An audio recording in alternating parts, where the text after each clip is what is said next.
민수기 31장 48절로 54절까지 말씀입니다. 우리 한 목소리로 합독하도록 하겠습니다. 군대의 지휘관들 곧 천부장과 백부장들이 모세에게 나와서 모세에게 말하되 당신의 종들이 이끈 군인을 계수한즉 우리 중 한 사람도 충나지 아니하였기로 우리 각 사람이 받은 바 금패물 곧 발목고리, 손목고리, 인장반지, 귀고리, 목걸이들을 여호와께 헌금으로 우리의 생명을 위하여 여호와 앞에 속죄하려고 가져왔나이다. 모세와 제사장 엘르아살이 그들에게서 그 금으로 만든 모든 패물을 취한즉 천부장과 백부장들이 여호와께 드린 거제의 금의 도합이 16,750세겔이니 군인들이 각기 자기를 위하여 탈취한 것이니라. 모세와 제사장 엘르아살이 천부장과 백부장들에게서 금을 취하여 회막에 드려 여호와 앞에서 이스라엘 자손의 기념을 삼았더라. 아멘. 미디안과의 전쟁을 마치고 전리품을 분배했습니다. 어제까지의 내용이고요. 오늘 본문에는 하나님께 승리에 대한 감사의 예물을 드리는 장면입니다. 오늘 본문을 보니까 이 감사 예물을 가져온 것이 전쟁에 나갔던 이 군대의 지휘관들입니다. 48절을 보니까 천부장과 백부장들이 모세를 찾아오게 됩니다. 그리고 49절처럼 이야기를 하는데요. 우리 오늘 본문 49절 같이 한번 읽어보겠습니다. 모세에게 말하되 당신의 종들이 이끈 군인을 계수한즉 우리 중 한 사람도 충나지 아니하였기로. 와서 먼저 어떤 얘기를 하냐면 왜 감사하는지를 얘기합니다. 감사의 이유를 얘기하는데요. 전쟁을 마치고 군대의 수를 계수해 보았는데 한 사람도 충나지 않았다고 말합니다. 죽은 사람이 한 명도 없었던 것입니다. 전쟁에 참여한 군대의 숫자가 5절 말씀 보시면 각 지파별로 1000명씩 12,000명입니다. 미디안은 몇 명이었을까? 추측을 좀 해봐야 되는데요. 가져온 전리품이 좀 있고요. 그리고 데려온 여자들이 있습니다. 그 숫자들을 근거로 좀 생각해 보면 미디안 전체의 숫자가 한 13에서 15만 명 정도겠구나라고 추측을 합니다. 그래서 군대는 3만 5천 명 정도였을 것이라고 추측을 하는데요. 이러한 상황을 비교했을 때 적은 숫자로 승리했다는 것만 해도 참 대단한 일인데 한 명도 죽지 않았다라는 것이 기적과 같은 일인 것입니다. 군대의 지휘관들은 이렇게 역사하신 하나님의 은혜를 인정하고 그 고백을 예물로 드리고 있습니다. 이 지휘관이면 리더인데요. 천부장이면 1000명의 부하가 있고요. 이번 승리를 좀 생각해 봤을 때 적은 숫자로 승리를 했고 아군의 피해가 없습니다. 자기가 잘 이끌어서 승리했다고 그렇게 말할 수도 있고 그렇게 말하고 싶은 마음도 아마 있었을 것 같아요. 자기의 지휘력을 드러낼 수 있는 너무 좋은 기회입니다. 이렇게 말했으면 부하들의 신뢰도 없고 충성도도 얼마나 올라갔겠습니까? 그런데 이 지휘관들이 자기를 드러내지 않고 하나님을 인정하고 높이는 모습이 오늘 본문에 보이고 있는 것입니다. 수적으로 불리한 전쟁에서 한 명도 안 죽은 이 상황, 기적과 같은 일입니다. 이 상황이 기적과 같았기 때문에 자기를 낮췄을까 생각을 해보면 그렇지 않은 경우도 우리의 삶에 너무 많습니다. 분명히 하나님이 하신 기적인데도 내 노력처럼 내가 해서 된 것처럼 여기는 경우들이 많이 있습니다. 저도 어릴 적에 알지 못하는 이 질병으로 걷지 못할 때가 있었거든요. 잘 걷지 못할 때가 있었습니다. 근데 분명히 하나님이 하신 일인데 한편에 스물스물 올라오는 마음 중에 하나는 이게 내가 관리를 잘해서, 병원도 진짜 여러 군데 다녔거든요. 원인은 못 찾았지만 한방병원, 양방병원 안 다녀본 데가 없습니다. 접고런도 다녀보고 무슨 약을 먹어서 이런 게 아닐까, 그런 거 다녀서 그런 게 아닐까, 이런 마음들이 스물스물 올라오는 거예요. 이런 마음들이 틈타는 겁니다. 누가 봐도 기적 같은 일이고 하나님이 하신 일인데도 이런 마음들이 틈타는 거예요. 우리가 너무 쉽게 넘어지는 마음 중에 하나가 내가 했다고 말하고 싶은 이 마음입니다. 저는 이게 질병과도 같아서 예전에 글 쓰는 거 참 좋아했는데 내가라는 질병이라고도 표현을 좀 해봤습니다. 내가 했다고 말하고 싶은 이 욕구, 이 질병 같은 건데요. 우리 안에 있는 겁니다. 이런 것이. 그래서 하나님이 하신 일, 그 일의 영광을 우리가 빼앗아서 내가 받기도 하는 겁니다. 교묘하게 자기를 슬쩍 끼워 넣어서 자기를 높이기도 하는 거예요.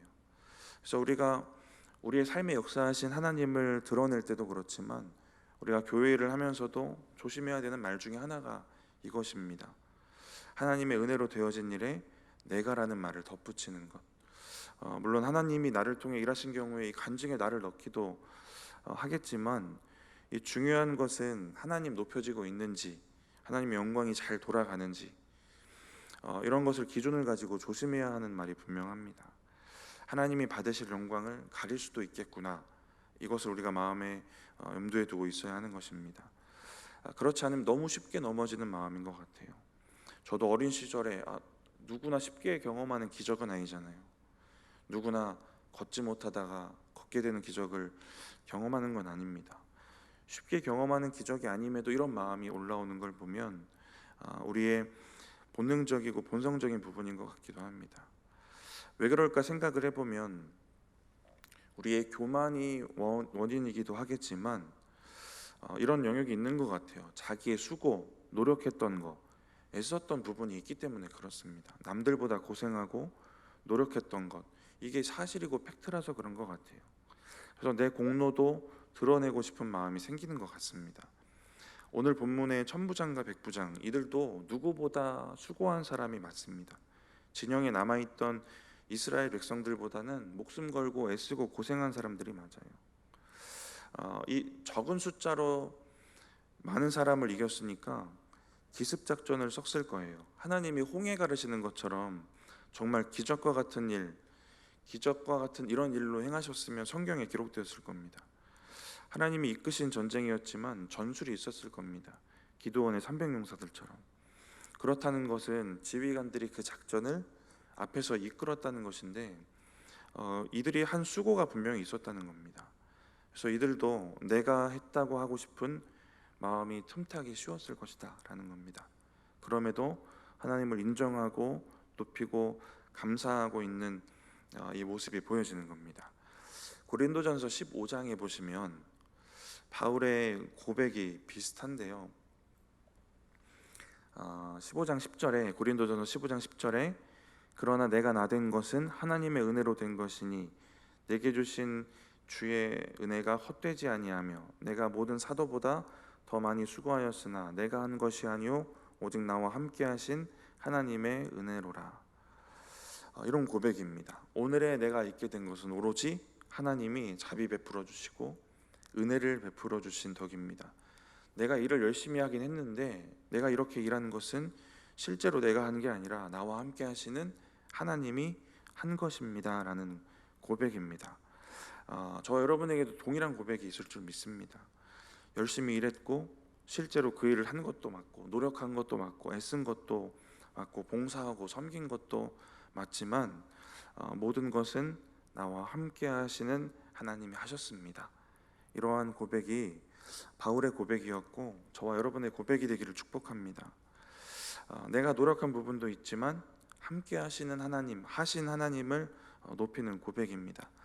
이 고백이 오늘 본문의 지휘관들에게도 있는 것이고요.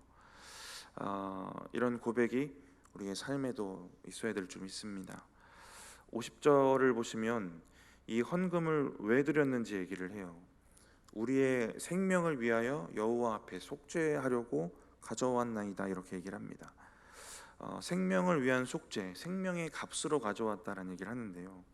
하나님도 기본적으로 애굽에서 이들을 구원하셨기 때문에 살리셨기 때문에 이스라엘에게 요구하시는 생명값이 있습니다. 이것을 속전이라고 부르고 이것을 규례로 주셨는데 오늘 본문의 지휘관들이 이 전쟁에 나가서 살아 돌아왔기 때문에 하나님께 속전을 드리는 겁니다. 그 의미로 헌물을 드리고 있어요. 자신들의 생명을 하나님께서 적으로부터 구원하셨다라는 것을 고백하는 겁니다. 이 고백이 있어서 자기 목숨값을 하나님께 드리고 있습니다. 우리의 상황으로 가져와 보면 디모데전서에 예수님이 모든 사람을 위해 자기를 속전으로 주셨다라고 합니다. 저와 여러분의 목숨값은 주님이 지불하신 건데요. 그래서 우리에게 공로가 있는가 없는가? 없는 것입니다. 그래서 이 은혜를 우리가 늘 가볍게 기억해야 되는 것인데요. 오늘 본문의 백부장들처럼 그래서 자기의 공로는 내려놓을 수 있는 것이고 살려주신 은혜에 대한 감사를 고백할 수 있게 되어야 하는 것입니다. 우리의 공로 없구나. 내 목숨값이 하나님께 있구나. 예수님이 나의 목숨값을 대신 지불하셨구나. 이 마음이, 이 은혜가 늘 우리 가운데 있어서 감사를 고백할 수 있는 그 은혜가 우리 가운데 있어야 하는 것입니다. 그리고 이들이 무엇을 가져왔는가? 이제 50절에 보면 구체적인 그 물건들이 어떤 것이었는가 이야기를 하고 있습니다. 우리 50절 말씀 같이 한번 읽어보겠습니다. 우리 각 사람이 받은 바 금패물 곧 발목고리, 손목고리, 인장반지, 귀고리, 목걸이들을 여호와께 헌금으로 우리의 생명을 위하여 여호와 앞에 속죄하려고 가져왔나이다. 귀중품들을 가져옵니다. 그리고 여호와께 헌금으로 드렸다고 하는데요. 이 본문의 헌금이라는 단어의 원어를 보니까 가까이 가다라는 의미가 있어요. 하나님께 가까이 나아가는 행위를 의미합니다. 하나님께 가까이 나아가는 예물, 이걸 가지고 하나님께 가까이 나아가는 것. 제가 이 원어를 좀 살펴보면서 우리들의 헌금을 좀 생각을 해봤어요. 하나님께 가까이 가는 마음으로 드리는 예물, 예물을 드리면서 하나님께 더 가까워지는 은혜, 그렇게 하나님께 드리는 즐거움, 설레임, 기쁨들이 우리 가운데 있는지를 좀 생각해 보고 싶습니다. 우리가 신앙의 행위들이 여러 가지가 있는데 이것들을 반복하다 보면 습관처럼 되고 의무감으로 바뀌는 경우들이 생깁니다. 근데 헌금도 그럴 수 있고요. 근데 하나님께 가까이 나아가는 마음으로 우리가 헌금을 드릴 수 있다면 우리의 예배 중에 드리는 우리의 헌금이, 그 헌금에 또 우리의 중심이 더 잘 담겨질 것 같습니다. 지난 주일 구역 모임 때 헌금을 드리는 자기만의 원칙에 대한 질문이 있었을 거예요. 그리고 이것들을 같이 나누셨을 겁니다. 제가 가진 원칙도 여러 가지가 있는데 그 중에 하나가 1,000원짜리를 한 장을 반으로 잘 접어서요, 반으로 접힌 1,000원을 여러 장 겹쳐서 가방 제일 앞주머니에 넣어가지고 가지고 다니는 겁니다. 제가 가방을 가지고 다니지 않은 지 꽤 됐는데 대중교통 사용한 지 꽤 돼서 그래요. 지금 교회 오고 나서부터는 교회 집을 반복하고 있는데 성동교회 오기 전에는 대중교통도 참 많이 이용했거든요. 그때 들고 다니던 가방인데 앞주머니에 거기에 이제 1,000원 뭉치가 있는 겁니다. 아까 말씀드린 이 뭉치는 지하철이나 노상에서 구걸하시는 분들을 드리기 위한 돈인데요. 제가 이렇게 1,000원을 반으로 접어서 뭉쳐놓은 이유는 돈을 받는 분들이 제가 돈을 꺼내거나 돈을 세거나 하는 모습을 최대한 보여드리기 싫어서 그랬어요. 그분들에게 최대한 상대적 박탈감도 좀 덜하고 무례하게 보이지 않기 위해서 택했던 방법입니다. 이것도 저의 헌금인 거거든요. 하나님 앞에 드리는 이것도 하나님께 더 가까워지고 싶고 가까이 나아가는 그 마음의 헌금입니다. 예배 중에도 이 마음으로 우리가 하나님 앞에 헌금이 드려져야겠지만 우리의 삶의 현장에서도 우리에게 주어진 것을 하나님 앞에 더 가까이 나아가는 방법으로 올려드릴 수 있는 것입니다. 하나님께 가까이 나아가는 헌금, 이러한 은혜가 저와 여러분의 예배 그리고 삶에도 있기를 축복합니다. 53절 말씀 같이 한번 읽어보겠습니다. 군인들이 각기 자기를 위하여 탈취한 것이니라. 제가 53절을 묵상하면서 53절이 꼭 필요했을까 이 생각을 했어요. 왜 그러냐면 제가 생각한 드라마가 있거든요. 이 전쟁이 은혜롭게 마무리되는 참 아름다운 이야기, 이 이야기가 아름다움을 좀 해치는 것 같았어요. 뭔가 이 느낌이 전쟁을 통해 자기의 이익만 챙기는 것 같은 느낌입니다. 하나님과 공동체보다는 자기의 이익을 챙기는 느낌이에요. 지금 나중에는 하나님께 드리긴 했지만 뭔가 이 아름다운 드라마에 흠이 생기는 느낌이 들었습니다. 그래도 이것을 가지고 이 이야기를 좀 재구성해 보면, 처음에 귀중품을 취할 때는 자기의 이익을 위해 자기 것을 챙겼고, 돌아와서 생각해 보니까 살려주신 하나님의 은혜가 생각나서 그래도 자기를 위해 취했던 이것을 하나님께 드렸다는 겁니다. 계속 이 이야기를 곱씹어 보니까 정말 아름다운 이야기에서는 약간의 흠이 생긴 것 같지만 이것도 참 은혜롭다라는 생각이 들었어요. 자기를 위해 취한 것을 드린다는 것, 나중에라도 하나님께 감사해서 드릴 수 있다는 것도 참 귀한 은혜라는 생각이 들었고, 어쩌면 이게 우리의 모습과 더 가깝다라는 생각도 들었습니다. 제가 생각했던 가장 아름다운 이야기는 이들이 전쟁에 나가서 귀중품을 챙길 때부터 하나님께 이거 속전으로 드려야겠구나, 이런 기특한 생각을 하기를 바랬던 것 같은데 이 정도까지는 아니었던 것 같아요. 그런데 이만큼도 참 귀하고 아름답다라는 생각이 듭니다. 우리 사람이라는 것이 원래 하나님 앞에 기특하기란 참 어렵지 않습니까? 근데 우리에게 이러한 은혜라도 있으면 좋겠다라는 생각을 했고요. 근데 이미 이러한 은혜 가운데 많은 것들을 하나님께 드리신 삶이 있으셨을 거예요. 지난날 몰랐는데 그때는 몰랐지만 되돌아보니 하나님의 은혜라고 생각했던 것, 그래서 하나님께 감사하고 영광 돌리고 또 올려드렸던 헌물들이 있었을 것입니다. 나중에라도 하나님을 기억하고 인정하는 것, 이것도 은혜라는 생각이 들고요. 이와 같은 은혜가 저와 여러분의 삶 가운데 있기를 축복합니다. 53절을 통해 우리가 하나 알 수 있는 건, 어제 본문에 분배하게 하신 전리품이 있습니다. 가축들이 있고요, 데려온 여인들이 있어요. 그것 빼고 귀중품 같은 것, 50절에 나온 것들은 개인적으로 취해도 이게 큰 문제는 되지 않았던 것 같습니다. 용납되었던 것 같아요. 이걸 문제 삼진 않거든요. 그리고 31장을 좀 전체적으로 이제 오늘 마치게 되는데, 31장을 전체적으로 보면 드라마를 좋아하는 저로서는 좀 이상한 부분은, 31장이 좀 더 재밌게 읽혀지려면 전쟁 장면이 더 디테일하게 묘사되면 되거든요. 전쟁 장면을 이야기하는데 더 많은 양을 할애해야 맞습니다. 31장을 쭉 읽어보시면 전쟁 후의 전리품에 대한 얘기가 거의 대부분이에요. 53절에 귀중품은 개인적으로 취할 수도 있다, 이런 것처럼 상당히 디테일한 기준까지 많은 분량이 전리품에 대한 내용으로 주어집니다.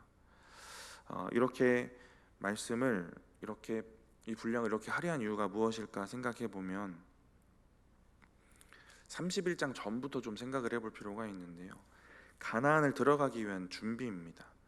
이 31장의 이 디테일한 전리품의 분배에 대한 원칙은 이제 가나안에서 수없이 치르게 될 그 전쟁, 그것을 나누고 취하는 것에 대한 기준이 됩니다. 이 기준이 없었으면 전쟁할 때마다, 전쟁에서 이걸 취할 때마다 분쟁이 일어날 수도 있고, 욕심을 과하게 부려서 하나님 앞에 죄 짓는 사람이 있을 수도 있고, 이런 일들이 일어날 수 있는 거예요. 근데 이것이 가나안에서 치르게 될 전쟁에 대한 준비가 됩니다. 하나님은 출애굽 2세대들에게 여러 가지 준비를 시키시는데 31장 앞부분에도 보시면 군대 개수를 다시 하게 하셔서, 그리고 그 가운데 가족들의 계보를 넣게 하셔서 땅에 대한 확신을 주십니다. 땅이 이제 진짜 주어지겠구나. 그리고 예배에 대한 강조도 하시고, 31장에는 전쟁에 승리하게도 하십니다. 출애굽 1세대들이 실제 장소는 좀 다른데요, 동일하게 가나안을 목전에 두고 패배했던 장면이 있어요. 14장에 나옵니다. 근데 출애굽 2세대에게 동일한 상황에서 이번엔 승리를 주십니다. 가나안에 들어가면 수많은 전쟁 가운데 승리하게 하시겠구나라는 확신을 주십니다. 그리고 분배에 대한 원칙까지 여러 가지 방면에 준비를 시키고 계세요. 이스라엘이 겪는 전쟁들은 지금 우리의 삶에 가져와 보면 우리가 겪는 영적 전쟁을 의미하기도 합니다. 그래서 의미가 깊습니다. 그렇다면 저와 여러분에게도 동일하게 하나님께서 말씀을 통해 여러 방면에 준비를 하게 하신 것들이 있을 거예요. 이것들을 우리가 잘 깨닫고 누리는 은혜가 있어야 하는 것입니다. 그리고 마지막 54절입니다. 이들이 드린 헌금을 회막에 가져가 기념으로 삼습니다. 우리 54절 같이 한번 읽어보겠습니다. 모세와 제사장 엘르아살이 천부장과 백부장들에게서 금을 취하여 회막에 들여 여호와 앞에 이스라엘 자손의 기념을 삼았더라. 회막에 들여서 하나님 앞에 이스라엘 자손의 기념을 삼습니다. 이 기념을 삼는다는 것은 마음에 두고 생각나게 하다라는 그 원어의 의미가 있는데요. 기억하기 위해서 기념하는 겁니다.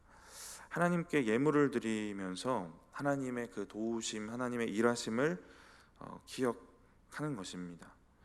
그리고 이제 이 기념 예물은 앞으로 이스라엘이 맞이하게 될 전쟁에서도 하나님 도우시겠구나 라는 믿음을 갖게 할 것이고, 그러한 믿음의 위로와 격려를 얻게 될 것입니다. 지휘관들이 자기들이 올려드린 이 기념무리를 통해서 다음 전쟁 나갔을 때 기억하게 될 거예요. 하나님 그때도 역사하셨지, 그때도 나를 살려주셨지, 이것들을 기억하게 될 것입니다.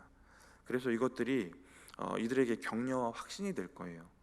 이런 신앙의 구조들을 좀 보면서 저와 여러분의 신앙의 고백이 이러한 측면에서도 중요한 겁니다. 하나님의 놀라운 은혜를 경험하고 감사의 고백과 예물을 드렸다면 이걸로 끝나는 게 아니라 이게 기념이 되고 기억이 되어서 여러분의 다음 전쟁에 하나님을 기억할 수 있는 은혜와 또 격려와 확신이 되는 겁니다. 말씀을 마치면서요, 하나님이 베풀어 주신 그 은혜에 대한 감사의 고백, 이 고백들이 저와 여러분의 삶에도 또 예배에도 있기를 축복합니다. 이 고백과 드리는 예물들이 예배와 삶 속에서 하나님께 더 가까워지는 예물 되시기를 축복합니다. 또 이 고백들이 하나님께 기억되고 여러분에게도 기억되어서 또 다른 영적 전쟁을 이기고 승리할 수 있게 하는 격려와 확신이 되어지기를 축복합니다. 잠깐 기도하겠습니다.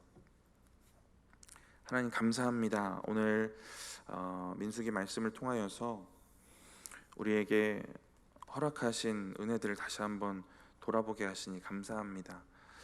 우리에게 하신 하나님의 일들이 하나님이 하신 기적인 줄 믿습니다.